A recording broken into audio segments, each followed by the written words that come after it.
solmuşsam geri gelmiş, acı yara gülmüşsek sana olan sevdamdandır bilesin.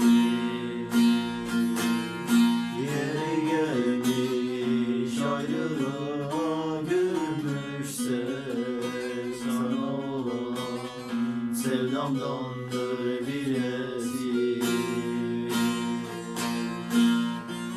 Biliyorum sen yine parmak uçlarında üşüyorsun. Aramızda kıvrılıp yatan uzaklığa inat, ayaklarınla kasklarımın kasırgasını, ellerinle yüreğimde yaktığın ateşi düşüyorsun. Sularımı sızıp karışıyor ay karanlıkta ve çırılçıplak bir ırmağa dönüşüyoruz yatağımızda. Apansız pencerende gülümsüyor güneş, ne güzel. Bütün parmaklıklar tıkır tıkır işliyor. İştahla biliyorsun yaşamaktır aşk. Geceyle gündüzün sessiz geçmişidir bir uyku boyunda. Delice bir yangın parmaklarının huzurunda. Ah Şahrut, her yerimiz nasıl da şaşırıp kalmaya istekli.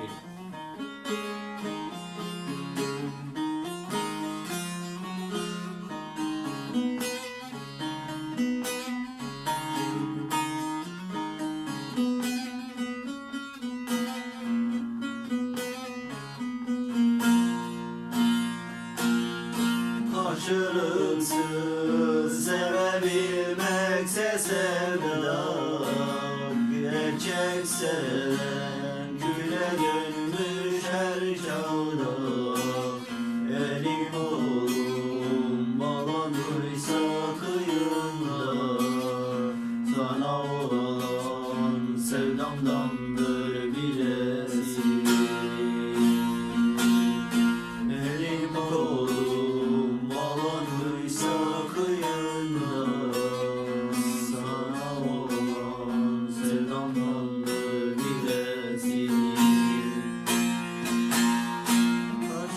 Karşılıksız sevebilmekse sevda, gerçek seven küle dönmüş her çağda.